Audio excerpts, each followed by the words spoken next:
Good morning to your cherished viewers and to you yourself. I think the general verdict lies with Ghanaians. I think so far there's been a general reaction to the sort of answers that the president gave. But for me, if you look at this whole galamsey fight, I think we have failed ourselves as people, because galamsey, whichever way we want to see it, I see it's some sort of a health and social cancer that has eaten so deep into the fabric of our society, and that it's very important that as people, we find every means possible to stop the bleeding. That is non-negotiable. But there's something that we cannot play politics with, and that is the sort of baseline conversation that we need to have. But I am looking at it from this angle. I think that what we have failed to do, yes, I agree with the president when he said 8 months is not enough to, undo 8 years of destruction. But 8 months is enough to establish certain conventional deterrence. That should be the baseline to deter people from engaging in some of these things. Because as we speak, there seems to be enough motivation for people to be going into the galamsey areas. And as we speak, yes, there are people in the bushes. You ask yourself, what is the motivation? Because we haven't been able to establish these baseline deterrents that are so biting enough to scare people. As we speak, we have reports sitting there. The Prof.Frimpong Boateng report is still sitting in the books. Nobody is being prosecuted.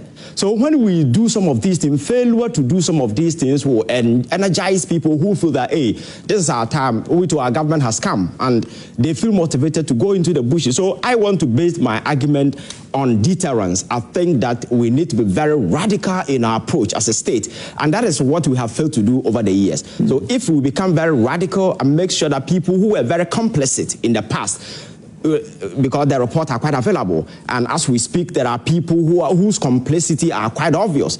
We need to be very radical in our approach, irrespective of where one stands across the political divide. If we begin and adopt these measures, I'm sure we'll be able to make a headway, rather than playing this political chess games, one recriminating this person failed to do this, did this. For me, that is not the way. Young people could sense the destructive nature of galamsey and the fact that the health implications of some of these things are very overriding and very consequential. We're going to sit here and do politics with some of these things, because prior to the election, we all saw what was happening in this country, and various agencies threatened to go on strike, demonstration and stuff, because some of these things don't know your political affiliation or affinity.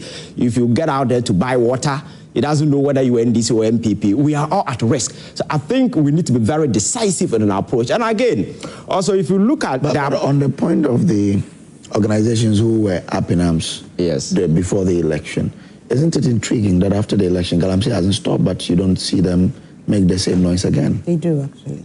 No, it's as for civil society, I get you. Yes. But if you talk about UTAG, labor organization, all of them were happy that they were going to go on strike.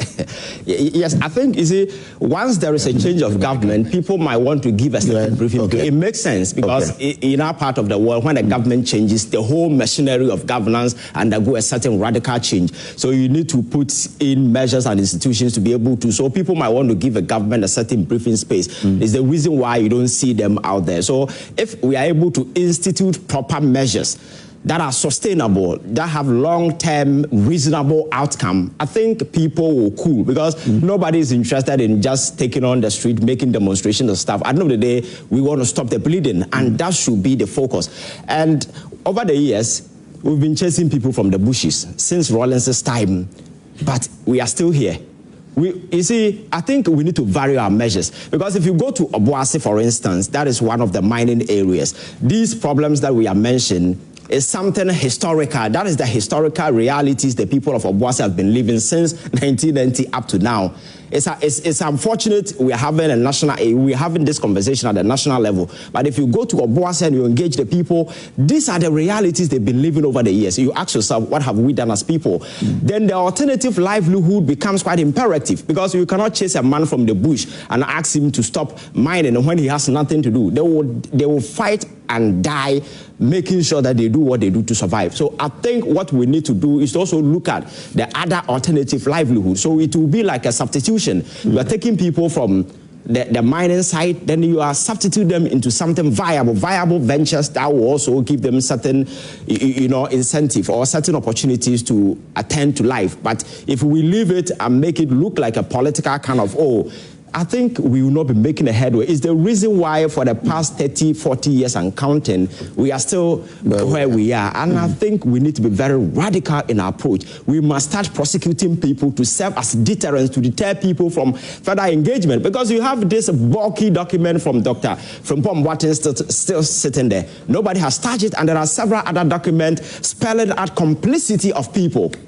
If we are doing nothing at the end of the day, there seem to be, if I'm an NDC person and I feel like, the state is very important in dealing with some of these things, I will feel emboldened to go to the bush after all my government is in power, you understand? So some of these things is the kind of approach that we need to adopt as people and make sure that irrespective of where one stands across the political divide, in a concerted effort, we need to fight this cancer and win, because it's a cancer that is eating so deep. I disagree with people who call it canker. To me, it's a cancer that we need to stop. So that's Ivan Che Innocent there. I think you wanted to make a point when he was speaking. No, I was just saying that you have to be careful. Criminal activity is criminal activity. If armed robbers come to my house now, I'm not going to interrogate them and find them out if they have a livelihood. If they don't have a livelihood, say, okay, you can continue their armed robbery until you get a livelihood. It has to be done. We do need to find livelihood. But that is not an excuse to poison everybody inside. So I would say that it's important to find a livelihood. But for those of us who have people on the ground, they've talked to some of the illegal miners. Some of them had livelihoods. But you can never give them the amount of money that you are getting. Yeah. Remember the gold rush in California? People were going in for money. I mean, who doing a decent job? What is the average salary? We find them a job. He's not going to get the amount of money he gets under. So you see, this thing, we have to be a little bit, use different methods. Yeah. But we have spoken to people who had jobs and have left it to go into illegal mining. Yeah. So I'll say it and say it again. You've rightly said it, it's a cancer, and we need to fight it. And I'm just appalled that we are saying that we have other means at our disposal. The house is burning. Let's get the fire service in and deal with the fire and before it consumes us all. And before I end, I want to say that some people foresaw all this. When I think it was under Rawlings' time, when it was being said that, look, why should only big multinational companies be mining? Why shouldn't Ghanaians also mine? Some people with foresight say, you have an allergy to enforcement. In fact, let me call out Joy. When I was coming here this morning, I think people were going for Keep Fit. There was very, very loud music going on. That gave me a bad headache. But nobody was doing anything about it. The EPA has decibel levels. If you're going on a walk, does that mean that you should play?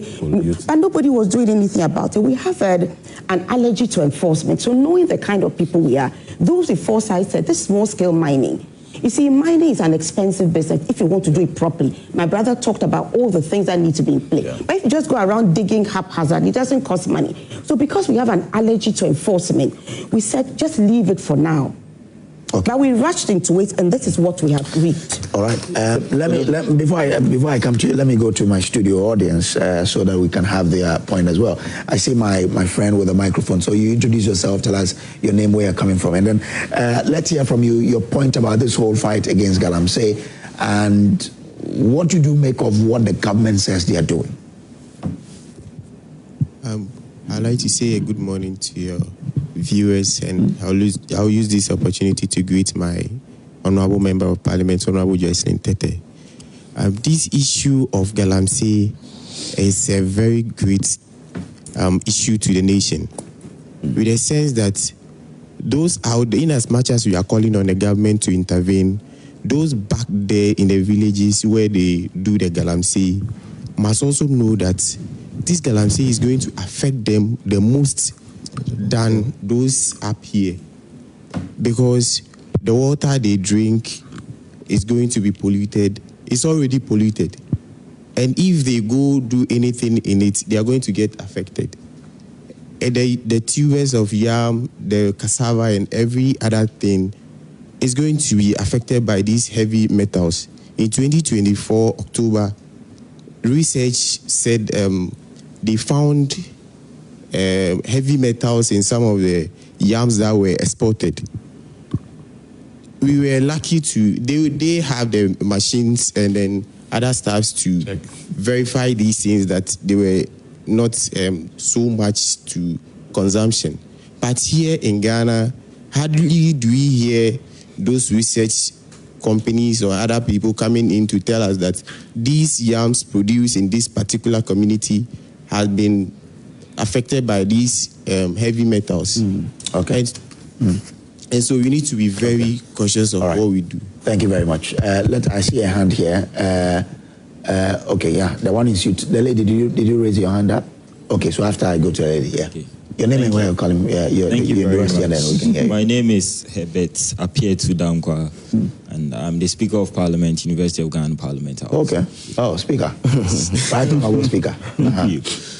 So, my bite on this national galamsey issue, and I would like to commend the President for so far the efforts, but the bottom line is it's not enough. Taking things from a utilitarian perspective and also consequentialist perspective, it is well appreciated that things of national good or happiness should be considered with utmost sense of urgency. And we don't treat a state of emergency issue with a gradual approach to resolve it. And that is what we see the President and the government doing now. We could see that the effect to this particular threat, it is not something that demands a gradual approach to solve it. And I do believe if they are really to show the political will, the first step is not the reverse. It is a state of emergency, because it is out of state of emergency that you will be able to go and state that all these miners on the water bodies and all that, they have no right. And whenever this particular action is being determined, we will be able to take them up from there. I saw the President also speaking about some mining, some forest reserves, even being infiltrated by these miners. What are they doing in there?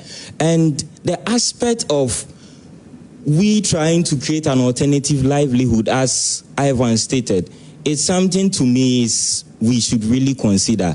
But it is not just about lives, creating jobs for them, because the amount of money they make, as Mami also said, is something that can be a year's amount, can one day amount that they can make.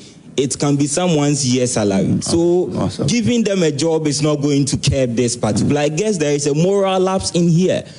We should sit down as Ghanaians. We should be patriotic enough. Look at the future. You want to make the money. You'll be giving birth to kids. So you want a state of emergency to be declared? Indeed, it has to be. Even if not, the commitment shouldn't just be political. Our lives can't be politicized. Okay, I'm grateful. Let me take the young lady there behind you, and then we can move on. So your name and the university you're coming from. Good morning. My name is Jamila Bagia from Accra Technical University. Great. With regard to this galamsey issue, I think the initiative the current government has put in place are good approaches towards the galamsey. Because when you look at his policy of blue water guard, and then the implementation of Tree for Life, that will help resort our forest, which was being destroyed, and also the regulation of framework, which will help in the categorization of, which is going to help us in the categorization of the small scale mining, large scale, and then the medium scale mining. But when and you also made mention of community engagement. So this community engagement will help them educate the people who are involved in this galamsey mining that, oh, this thing we are doing, it is not good for us. This is the outcome we are going to get. It is going to impact us negatively. So due to with these policies, the people will be able to know that, oh, we are not doing the right thing. So let's do this. And the government will also give an alternative livelihood program for them.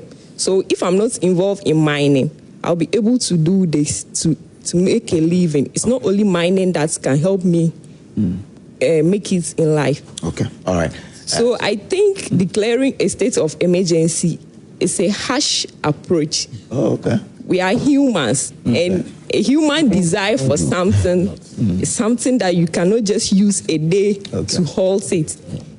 Okay, all right, I hear. Thank you very much. I think the two of you wanted to have a reaction. Kojo, please. Kojo, if I may. Oh, yes. Okay, I'm just giving you a minute, and I'll give him to a minute. My 1 minute is okay. Kojo, hey, when I hear the sentiments around the table, and I listen to Awula, I get more troubled because the issues are scary. I don't know why we should pamper ourselves when we need to declare state of emergency.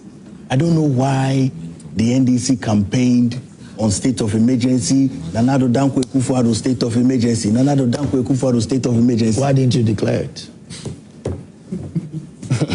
Why didn't we declare it? Yes. I see. Answer. You know, Answer. Hold on. You recall that the measures that we had put in place were supposed to address these issues. Now, in the midst of, you remember the 2020 elections, when the NDC gave a lot of political pressure, knowing very well, we lost a lot of seats in those areas. That is why the president, Nanado Dankwe Kufuado, said he will put his presidency on the line. That even if we have to lose seats in areas where mining is ongoing, we are ready to lose those seats. And it was reflected Why in the didn't 2020 you declare? election. That's the question. Answer it. Why haven't they declared it? Answer yours No, first. why haven't they declared it? You see, they are in power now. We have given the power to them. Okay. They are in power. They must be able to declare that state of Kojo, he has not answered the Thank you very question. much. Answer why didn't you declare? He won't be able to answer. So let's Then- take it. So they should also not declare because we did not. Wait, We'll have to put Ghana